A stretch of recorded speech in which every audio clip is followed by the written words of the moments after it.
வாழ்க வளமுடன். ஒரே ஒரு கருத்தை மட்டும் சிந்தித்து விட்டு நிறைவு செய்வோம்.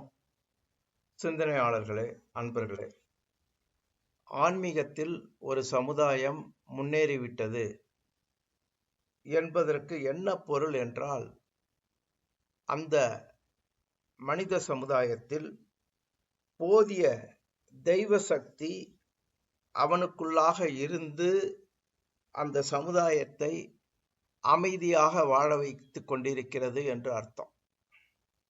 அந்த கண்ணோட்டத்தில் இப்பொழுது நடைபெறுவதை பார்ப்போம்.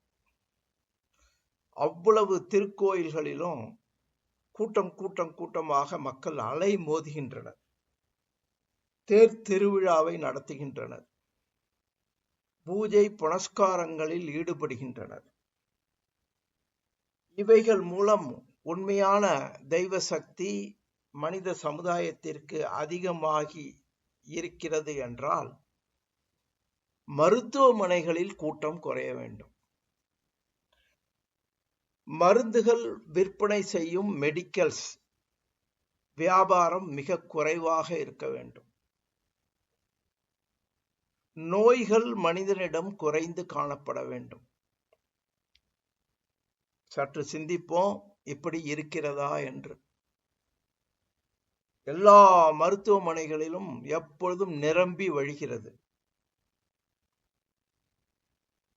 மெடிக்கல் ஷாப்பில் மருந்துகள் ஏதோ மளிகை சாமான்கள் போல அதிகமாக விற்கப்படுகின்றன. கூட்டமாக இருந்து வாங்குகிறார்கள். அப்பொழுது சிந்தனையாளர்களாகிய நாம் நன்றாக புரிந்து கொள்ள வேண்டும். இந்த சமுதாயம் செய்யும் பக்தி போலியானது. உண்மையான தெய்வ சக்தியை அளிப்பது இல்லை.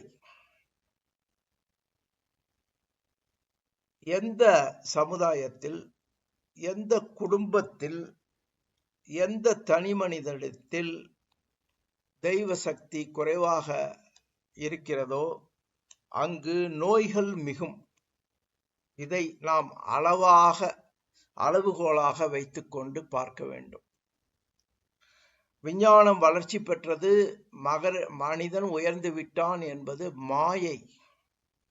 எப்பொழுது விஞ்ஞானம் மனிதனுடைய உடல் நலத்திற்கு உதவுகிறதோ, அந்த தெய்வ சக்தியை அவனிடம் அதிகரித்துக் கொள்வதற்கு உதவுகிறதோ, அவனிடம் உள்ள 6 தீய குணங்களை குறைக்க பயன்படுகிறதோ, அதுதான் உண்மையான ஆன்மீகம். எனவே போலிகளை கண்டு ஏமாறக்கூடாது.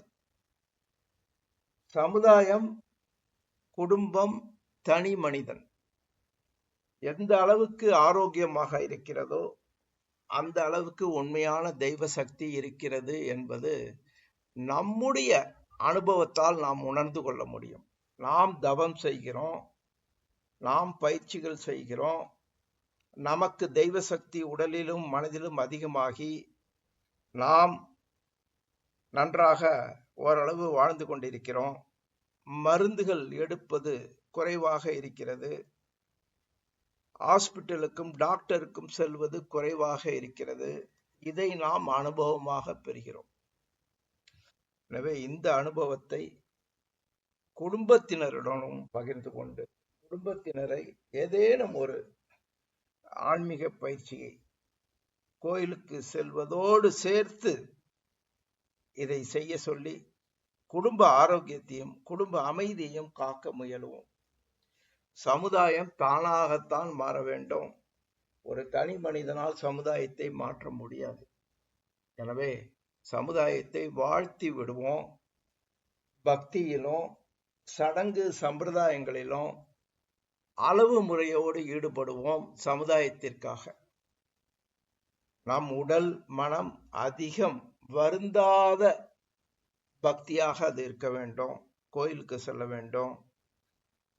அதே போல நிறைய பொருள் செலவு இல்லாமல் அந்த பக்தி இருக்க வேண்டும். ஸோ இவைகளையெல்லாம் நாம் கடைபிடிப்போம். இவைகள் நம் கையில் இருக்கிறது.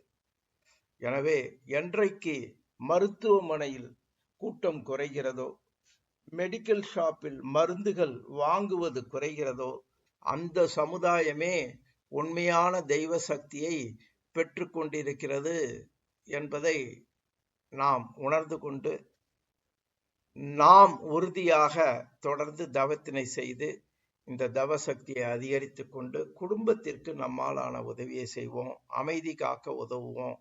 வாழ்த்துக்கள்.